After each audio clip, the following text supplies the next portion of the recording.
As I was reading and praying over this text,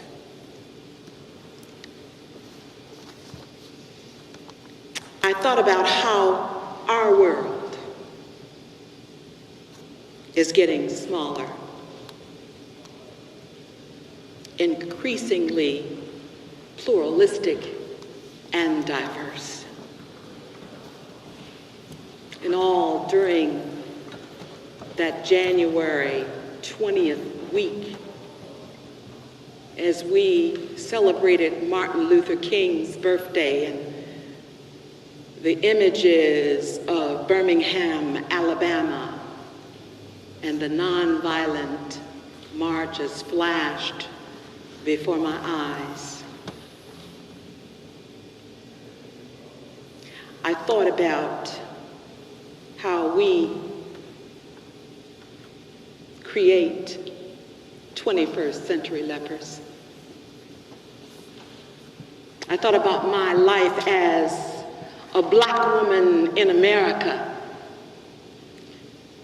in all the years before Jesus, that I felt I was being judged by the condition of my skin instead of the content of my mind.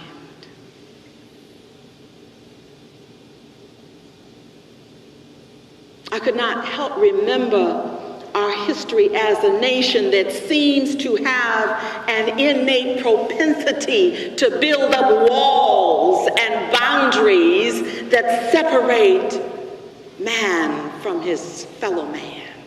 I could not help but think about the symbolic reality of the leperer in our day. Those who find themselves abandoned, judged, silenced, feared, exiled, and alienated and alone. The disinherited in our midst who find themselves with their back against the wall. You see, I think we have created a whole new set of categories for lepers.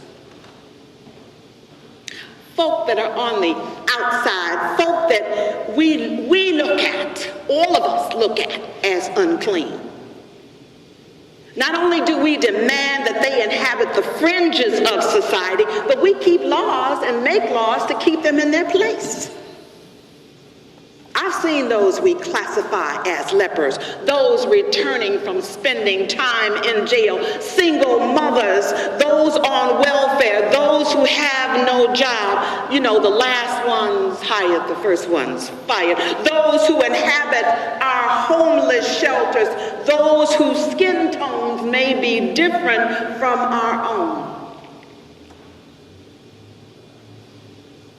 The walls that surround our 21st century lepers have become a disgusting reality. I remember during the Super Bowl, a time when advertisers were spending $25 to $30 million for a minute of advertising, when we shuttle the lepers into some central location where they would be quietly fed, and showed them a movie to make sure they would not come in touch with the rich and famous that came to see the big game. We read daily the lepers who live on the street in Florida, who have become the dehumanized victims of teenage gangs who roam the streets seeking to torture and kill those they deem unworthy. And I will never forget the images of Katrina, as whole segments of the disinherited were and still are abandoned and hoarded into places behind walls where they might disappear from the eyes of our consciousness.